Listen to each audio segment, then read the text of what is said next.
बिस्मिल्लाहिर्रहमानिर्रहीम। अस्सलाम वालेकुम स्टूडेंट्स, जैसा कि आप जानते हैं कि आजकल हम यूनिट नंबर 1 रियल नंबर्स कर रहे हैं और आज हम एक्सरसाइज 1.3 शुरू करेंगे और आज हम इसका क्वेश्चन नंबर 1 सॉल्व करेंगे। तो क्वेश्चन नंबर 1 है the sum of 3 consecutive integers is 42, find the 3 integers. यानी हमें क्वेश्चन दिया गया है कि 3 कंसेक्यूटिव इंटीजर हैं जिनका सम जो है 42 के इक्वल है। हमने वो 3 कंसेक्यूटिव इंटीजर्स फाइंड करने हैं। अब कंसेक्यूटिव इंटीजर्स क्या होते हैं? कंसेक्यूटिव इंटीजर वो होते हैं जो एक ही तरतीब से होते हैं। जिस तरह मैं कहूँ 2, 3, 4, 5, अब ये एक ही तरतीब से आ रहे हैं, तो ये कंसेक्यूटिव इंटीजर्स हैं। तो हमने इस तरह के 3 नंबर फाइंड करने हैं जो एक ही तरतीब से होंगे। तो चलते हैं क्वेश्चन की तरफ। यहाँ लिखेंगे सॉल्यूशन। सबसे पहले हम एज्यूम कर लेते हैं कि वो 3 कंसेक्यूटिव इंटीजर कौन से हैं। हम लिखते हैं लेट फर्स्ट इंटीजर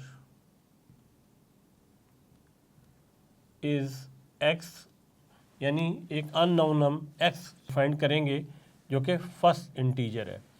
सेकंड है, सेकंड पे है सेकंड इंटीजर और उसे हम कह देते हैं x+1। अब हमने इसे x+1 क्यों कहा है कि जिस तरह मैंने आपको बताया था कोई नंबर है 2, 3, 4, तो अब आप देखें कि उनमें एक एक का इजाफा हो रहा है। 2 के बाद 3 है, इसका मतलब है उसमें 1 ऐड हुआ है। 3 के बाद 4 है, इसका मतलब है उसके अंदर 1 ऐड हुआ है। तो जिस तरह मैंने पहला नंबर सोचा है x, तो इसके अंदर 1 ऐड हुआ है, तो ये हो जाएगा x+1। फिर थर्ड इंटीजर क्या है? Third integer is equal to, अब x+1 जो है इसके अंदर एक और ऐड करूँगा तो क्या हो जाएगा x+2।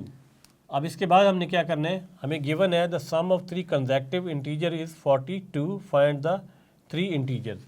यानी जिन 3 इंटीजर को हमने फाइंड करना है उनका सम 42 के इक्वल है। तो हमने तो ये एज्यूम किए हुए हैं कि ये हमारे इंटीजर हैं, तो इनका सम भी 42 के इक्वल होगा। तो हम लिखेंगे यहाँ पे अकॉर्डिंग टू गिवन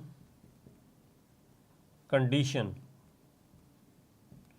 यानी जो हमारी कंडीशन दी गई है वो क्या है कि कंसेक्यूटिव इंटीजर का जो सम है वो 42 के इक्वल है। तो हम इन इंटीजर को सम करते हैं x+1 plus x+2 is equal to 42।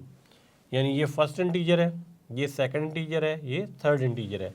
इनका सम किसके इक्वल है? 42 के इक्वल है। तो इनको ऐड करते हैं, ये x है, ये x है और ये x है, ये ऐड हो जाएगा। इसके कोफिशिएंट यहाँ पे होते हैं, तो ये कोफिशिएंट जब ऐड होते हैं तो 1 + 1 2 और +1 3, तो ये हो जाएगा 3x प्लस, अब ये 1 है और ये 2 है, तो ये ऐड हो जाएगा 3। नेक्स्ट है 42।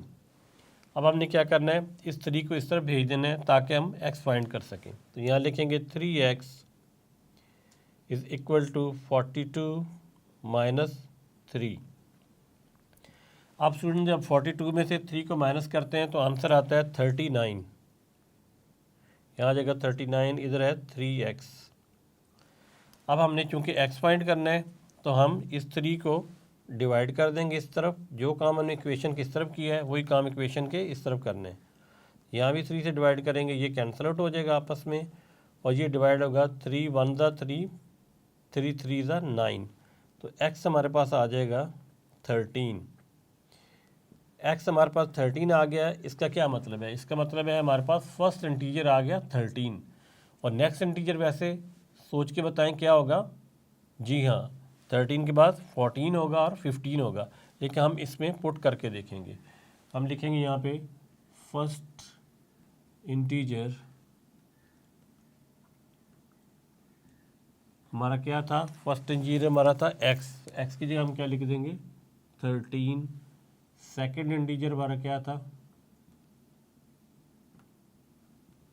सेकंड इंटीजर हमारा था x+1, तो x की जगह हम 13 लिखेंगे और आगे लिखेंगे +1, तो ये बन जाएगा 14। तो 13 के बाद 14 आ गया। थर्ड इंटीजर हमारा क्या है? यहाँ लिखेंगे थर्ड इंटीजर वो है हमारा x + 2। तो x की जगह हम लिखेंगे 13 + 2 और वो किस पे इक्वल हो जाएगा 15 के। अब आप स्टूडेंट्स देख सकते हैं कि ये तीनों नंबर कंसेक्टिव हैं, क्योंकि ये देखिए 13, 14, 15 यानी एक ही तरतीब से आ रहे हैं। तो स्टूडेंट्स हमारा आंसर क्या होगा 3 कंसेक्टिव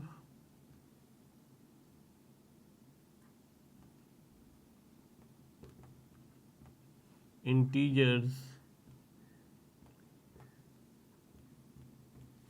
वो क्या है हमारे पास 13, 14 एंड 15। ये तीनों एक ही तरतीब से जा रहे हैं, पहले 13 है, फिर 14 है, 15 है। तो इस तरह के नंबर कंसेक्टिव इंटीजर्स कहलाते हैं। तो मैं उम्मीद करता हूँ स्टूडेंट कि आज का क्वेश्चन आपको अच्छे तरीके से समझ आ गया होगा। नेक्स्ट लेसन में हम क्वेश्चन नंबर 2 सॉल्व करेंगे। तब तक के लिए अल्लाह हाफ़िज़।